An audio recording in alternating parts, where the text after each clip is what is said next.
basketball analysis with over 70 years combined experience. The Bob Ryan and Jeff Goodman podcast is brought to you by Prizepicks. Hi, everybody.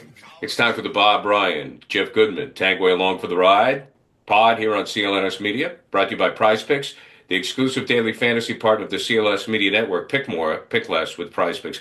Bob, what's the hat? Is that for Bill? This is St. Francis. Oh, St. Francis University of Loretto, Pennsylvania. And we'll hear more about St. Francis coming up. Yes, you will. Later in the show. Okay, again, brought to you by Prizepicks. Okay, Bob, where are we at on the Celtics? I want to get into that Laker game, but you have some thoughts first. Well, first of all, last year, according to what we were told, the Celtics set an unofficial NBA record. And this is not facetious. This is a gospel truth. For most times, leading by 20 in a game and during the course of an 82-game season.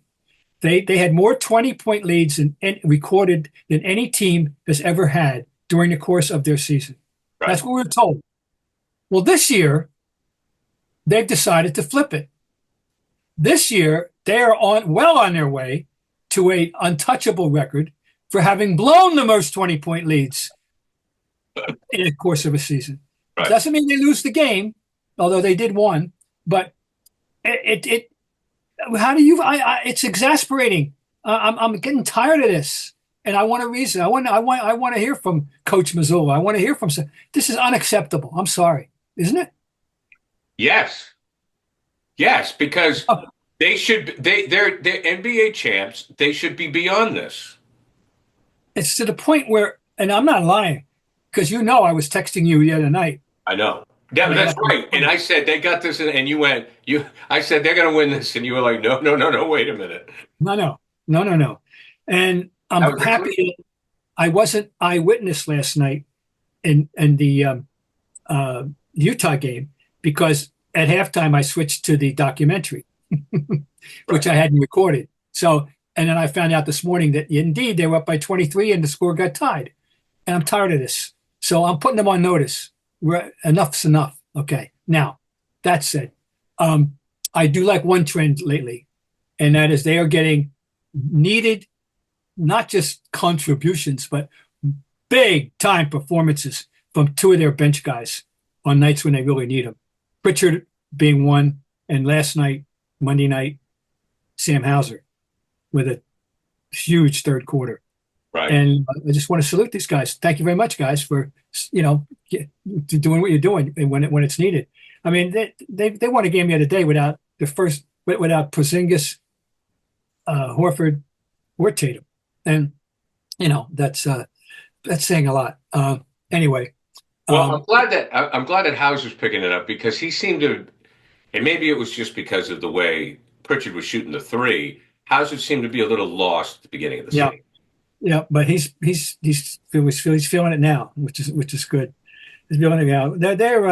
They're still they're kind of a work in progress now. They have to get Holiday back. He's playing with impaired. He's playing with a thing on his finger, right, and it's shooting him. So they got that. He can defend, of course. He still can move his feet. There's no problem there. But and of course, Porzingis has missed 6 games as we speak with a mysterious, quote, viral illness.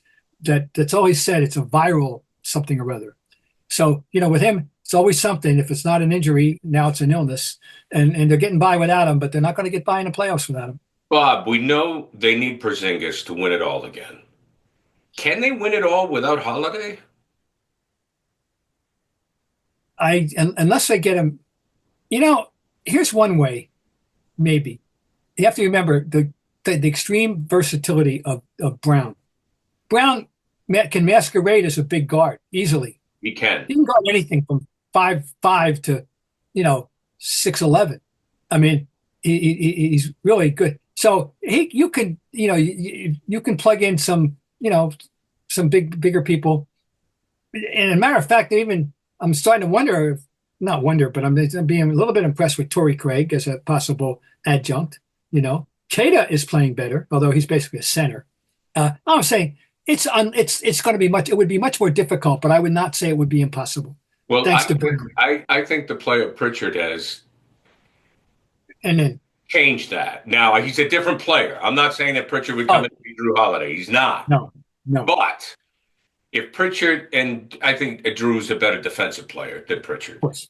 But if Pritchard has to play major minutes at the guard position, we know what he can do now. The guy has not slowed down at all.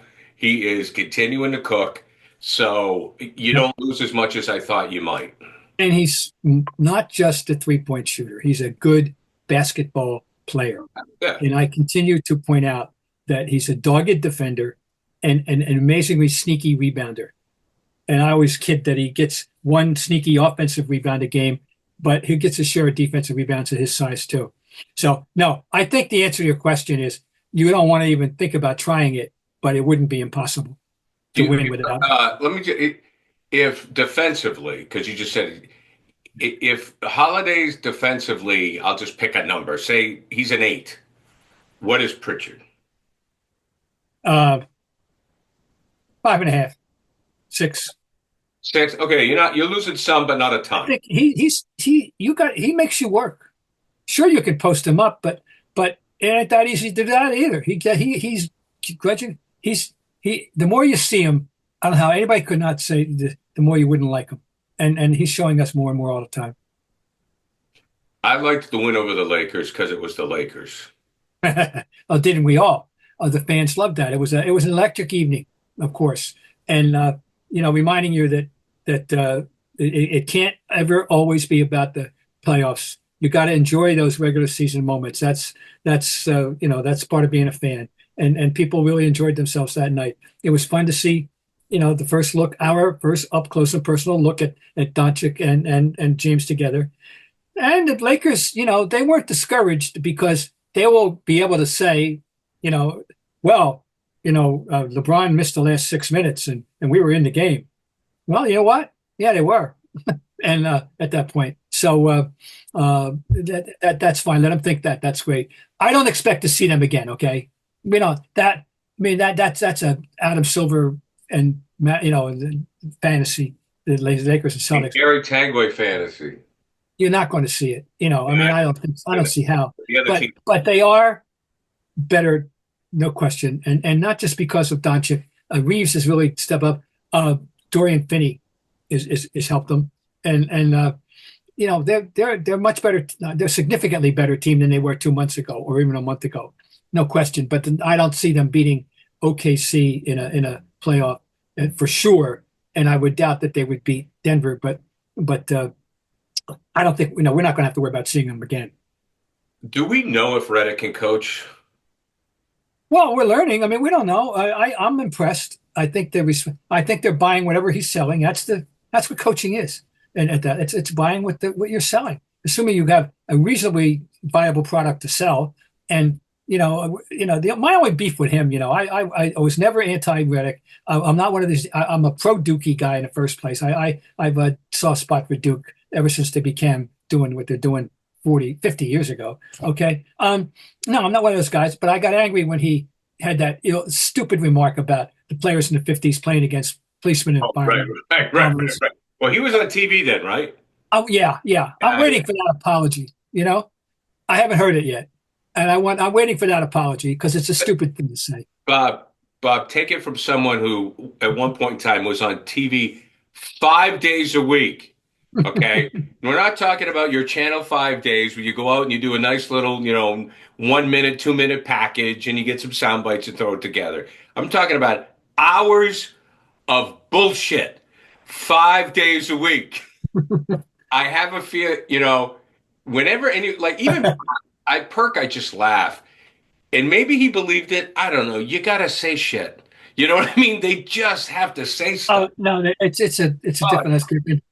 Oh, I know what it's like to put your foot in the mouth on TV. Trust me. Well, yeah, we remember those. I know all about it. And if I had to do all over again, would I have done what I did? Of course not. No, I know. But boy, I can see it now. This is a little inside baseball, but now that I've been a fan, I watch shows or I listen to my boys on the radio, my guys like Felger and Maz on the radio, and I'm like, I know today's a slow day, fellas. Oh, slow day. Yeah. Yep. But Anyway, but answer your question. I think Riddick's done a nice job. yeah, because They defend, Gary. They defend. He's selling that. He well, sold it. that is not an easy deal to make with a player. No, that's a hard one. So I'm impressed. He's off to a good rookie start. I think definitely. Okay, we got more coming up here with Bob. Prizepicks is the best place to get real money sports action with over 10 million members and billions of dollars in award winnings. Prizepicks has made daily fantasy sports accessible to all. You just pick more or less on at least 2 players for a shot to win up 1,000 times your cash.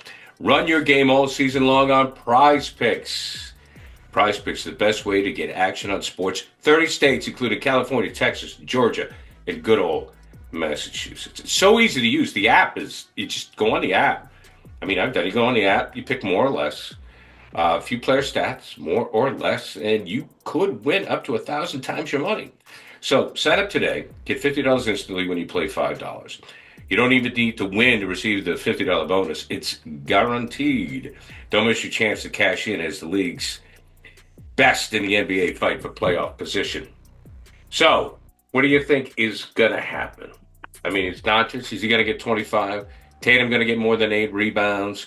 Jalen more than 4 assists. Check it out on Prizepicks.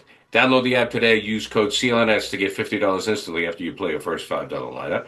Download the app today. Use code CLNS to get $50 instantly after you play your first $5 lineup. Prizepicks. Run your game. Bob, anything else on the Celts? You got a lot no, I think we all know pretty much the drill. Just to say, there's been some spirited discussion on X about Tatum, and has got the defenders out there. A lot of people getting tired of people questioning him. What do you want? Yeah, I agree. How can you? I mean, he's my. You know how I feel. He's my MVP. He's not going to win it. I understand. He's not going to win it. He's my MVP. I've said it before. There's no one else I want on the postseason on my team but him. He's number one. I got one guy. There's no perfect player. There never was. Not even Magic. Not even Michael. Not even Larry. Not even LeBron. There's no perfect player. But the guy touches an awful lot of bases, and we've seen him get better, significantly better in one major area, which is rebounding, and well, two, the distribution. I mean, this is a much better player than we saw 3 years ago, 4 years ago. And that's appropriate. That's the way it should be. That's what Larry did. That's what Michael did. That's what Dr. J did. Dr. J couldn't really shoot very well when he came in the NBA. Believe me, he was, the driver. Michael wasn't a great shooter. Michael made himself better. And Magic made himself into a 3-point threat. He wasn't anything remotely considered a 3-point threat when he started in the NBA. So, and Tatum's doing what all his great predecessors have done. And he's followed the blueprint, to true greatness. So I just want to, we be happy you have him, folks. Don't be greedy, Oh yeah, I mean, I don't. Nobody. We don't deserve any more. He's fine. I don't know. I mean, I'm too lazy. I haven't been to the Garden in forever. But when I watch him now, whether it's through interviews or post game or during the game, I see a very mature, relaxed person, whether they win or lose. And some people, that's another thing. Some people can't handle that stuff. Like, we talked about it. Larry would get all pissed off after a loss. He knocked Chief, he knocked Kevin. Blah, no one was as insanely competitive as Larry. Tatum acts the same, win or lose. That's just who he is. But there's something about him this year that just shrugs off any sort of controversy. He just seems to be very calm and confident in any situation. And 3 years ago, I could see the nerves. I could see the immaturity. I could feel it. Now I don't feel that at all. I just was thinking we were talking about the Lakers earlier, and now we're talking about Tatum, who was withheld from the Utah game. With Joe Mazzulla certainly sent a message that he wanted to win that game with the minutes that he distributed or didn't distribute that night. Right. And I just was amused. Tatum played 45 and Brown played 40 some. And Al, we got to salute Al. We have to doff the old fedora to Al, huh? What a game he played. That was just a vital contribution. God, don't win without it. I thought he'd be out of the league. And defense, defense on both LeBron and Doncic. I mean, it was a virtuoso performance by Al. God love him. Yeah, he was Philly, then he was OKC after leaving here before he came back, and I said, "We love Al. There is not a sweeter guy." And but I just thought he was done. I thought Father Time had come out. OKC sat him down. Yeah, they withheld him from service, in one of those strategic deals. Yeah, and he probably was wondering, is this the way I'm going to go out after all this? I go out this way, and he gets a reprieve, comes back to Boston, kicks up a ring, and now he's enhancing his own mini legend. You don't think of him as somebody made a very good point. I'm so glad on X here today. No, his resume is not a Hall of Fame resume. Okay, we love him and he's fine. He's a Hall of very good, but the Nesmith Basketball Hall of Fame is not an NBA Hall of Fame. It is the Nesmith Basketball Hall of Fame. It is all encompassing. And here's a guy whose resume includes back-to-back national championships. Right. And if I were on the committee at that time, and I guess I'll never be on again, but I have been on a couple of times. If I were voting, I would make a pitch for him on that basis, and that this is he deserves. He's one of the great careers ever, and when you throw in the two NCAA championships. So anyway, he won't be in, but he should, when he retires, boys, he's going to have every right to feel proud of himself. I mean, really, he got. And I think we can safely say he got is getting everything out of it that he could and should. Absolutely. And if they win again, if he wins 2 NBA titles, 2 NCAA titles, I would vote for him too. And remember what he and Corey Gaines and Joakim Noah did. Right. They came back. And now this is 06. This is 18 years ago, and it sounds like ancient history to some people. But even then, it was expected that they would all come out. Oh yeah, they thought they were going to take the money. Everybody thought they were coming out, and they came back because they wanted this honor, this distinction, and they got it done. You gotta salute those guys, really. Yeah, I'm sure Billy Donovan appreciates it. Is Bob, Mr. Commissioner? Is it okay to talk MVP? Yes, I give it. Once you get past the All-Star game, especially when the All-Star game is a month later than it should be. Yeah, I like this discussion because it's a fair sport discussion. Thank God we're not talking about PEDs. We're not talking about we're talking about 2 tremendous performances at the top of the list between Jokic, whose numbers are better than his MVP year, and who's on his way to the best cumulative triple-double season ever known. With the even better than Westbrook's and Oscar Robertson's. And if he keeps this up at this level.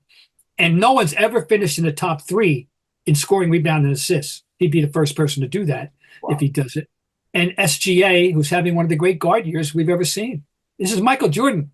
Again, this is Michael Jordan level guard year that he's having. And he's he's the best player on that team.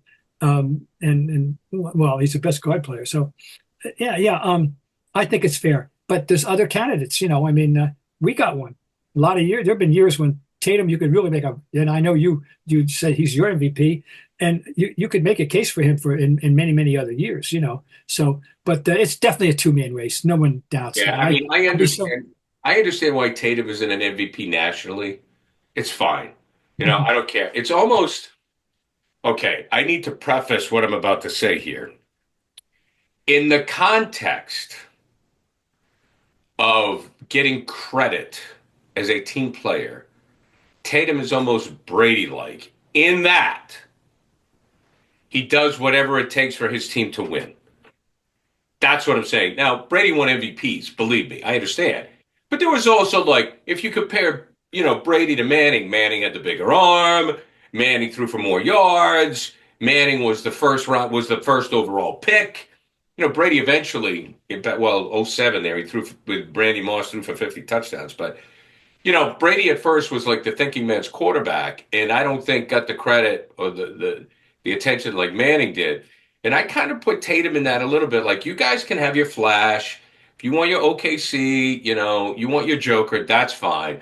I'll take my guy who does whatever the game needs. And you know as well as I do, Bob, on a national perspective, that doesn't rate for MVP. Well, you know who you just described. Just described number 33. Yeah, Larry. Larry was always more than it wasn't.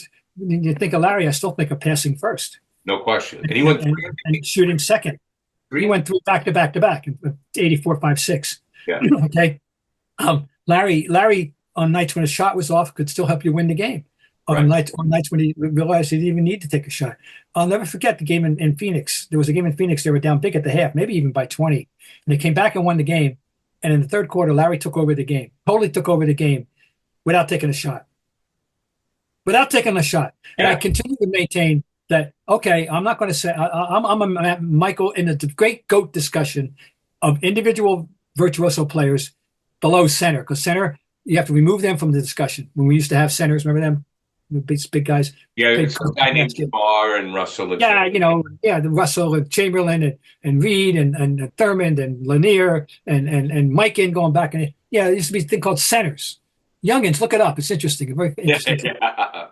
So that's it. But Larry could do something that neither Michael nor Magic could do or did do. And Magic could have, but he didn't do it to the extent Larry did. Take over a game without scoring. I mean, no, without taking a shot. He took over that game in Phoenix that night in the third quarter and didn't take one shot, and he had 7 assists, I think, technically. And he had 7 assists first period in a playoff game against Milwaukee too.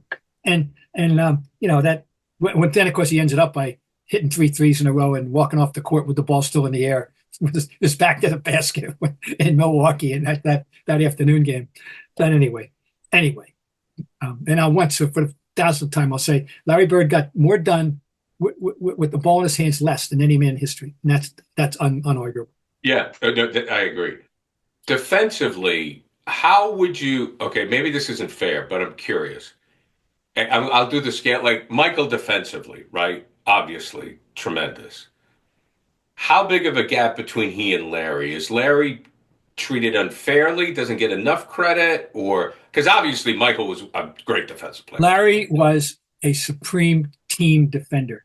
Larry was smart. Larry doubled up on people at the right moment. Larry anticipated passing lanes. Larry impeded people's routes to the basket. Larry did not guard straight up, but he did not have that foot speed to be a great superior, quote, on-ball defender. But I know for a fact that there was one league meeting at the end of a season in which the discussion was Larry Bird and tightening up the zone defense rules because Larry was almost making a mockery of him with what he was doing on defense. I know that's a fact. And then of course, if you want, I'll give you Exhibit A of what he could do. Anybody wants to know. If you want to know what Larry Bird was all about, and all you got to do is go to Game 6 in Houston in '86. Got to be out there. Go find it. Go find Game 6 in Houston '86, and you will see one of the great one-man performances imaginable in the game of basketball. How can one man do so much? Both ends of the floor. And he was so hepped up that day, he even got a jump ball and Elijah won. So he stole the tip, I'm sure, but hey, so what? So anyway, but no, straight up, no. But I'll tell you another thing, and I said this many times. Larry played possum on defense too. And I know there were times when he'd let a guy make a move during the course of the game. He wasn't going to contest him too much, And then with 3 minutes to go, the guy tries the same move and he can't figure out why he can't get it off. That's because now Larry's serious. And I'm serious about this. And so he could make his defensive contribution, yes. Would he know the move? So was there something to the point of him?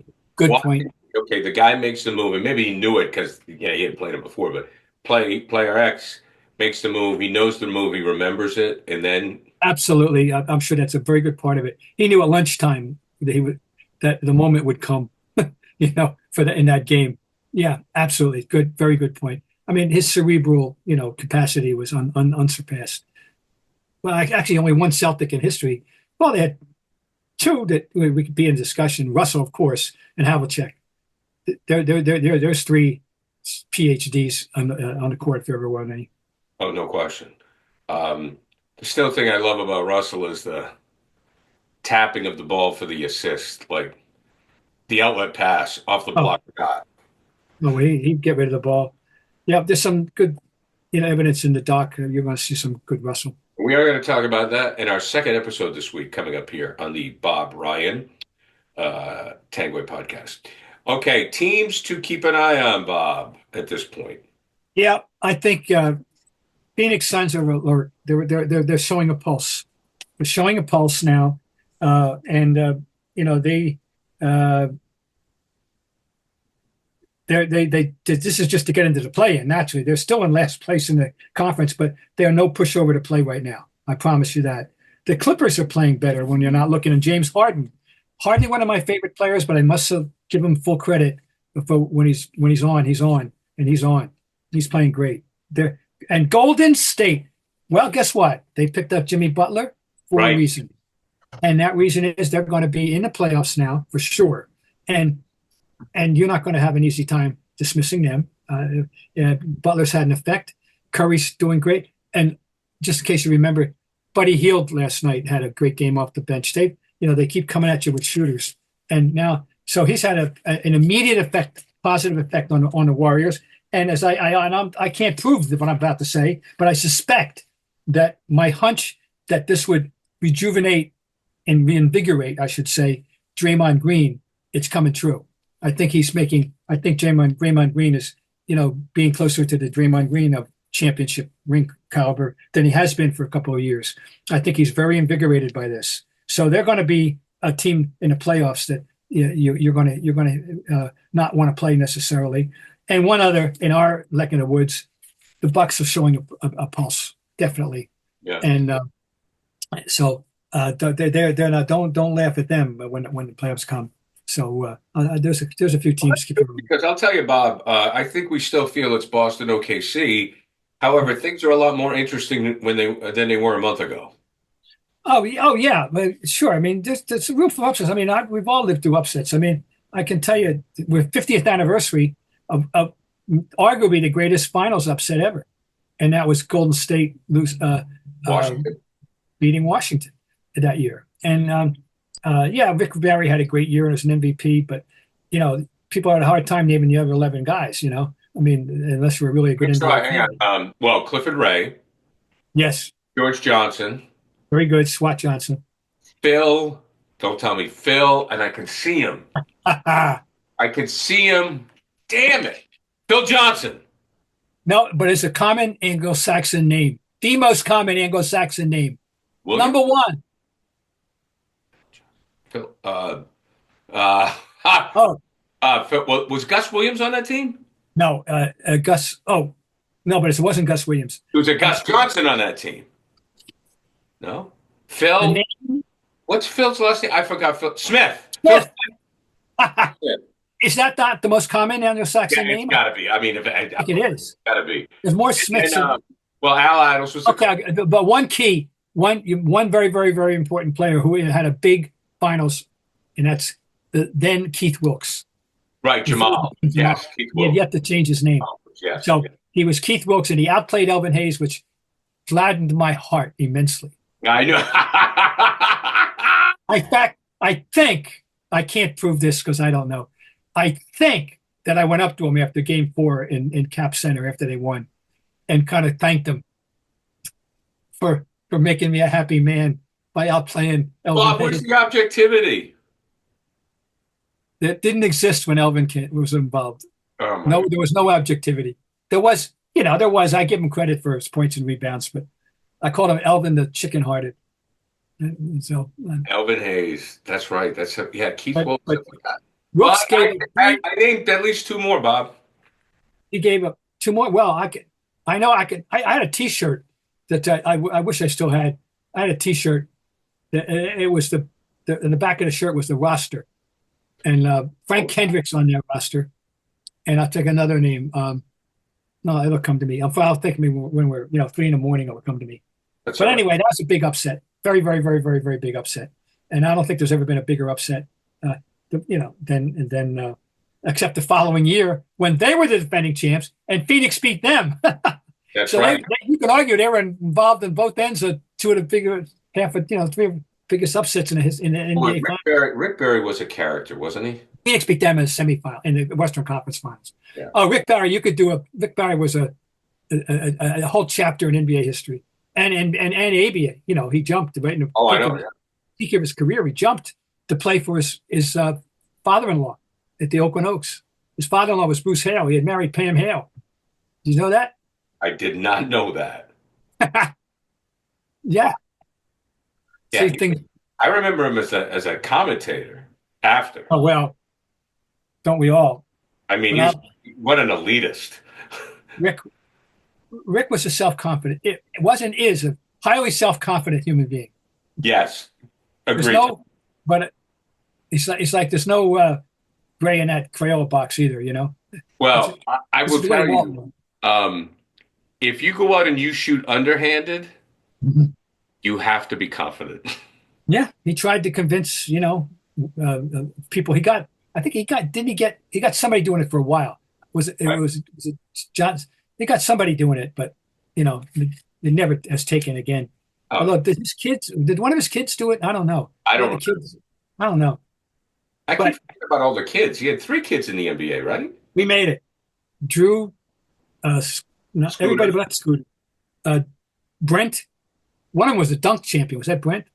Jrue, and I forget the third name. And of course, the other brother was a hero of one of the heroes of the 1988 NCAA championship game for Kansas. Right. Scooter. He made a bunch of big free throws. So they beat Oklahoma, which I was thinking about that the other day. Again, every once in a while, I'll see a good college game, and I'll think, if I could see one more college game, just for the hell of it, I'd like the first half of the 1988 championship game, Kansas and Oklahoma. It was like 50-something to 50-something. It was phenomenal shooting. It was high-level NBA NCAA. Was that Larry Brown and Billy Tubbs?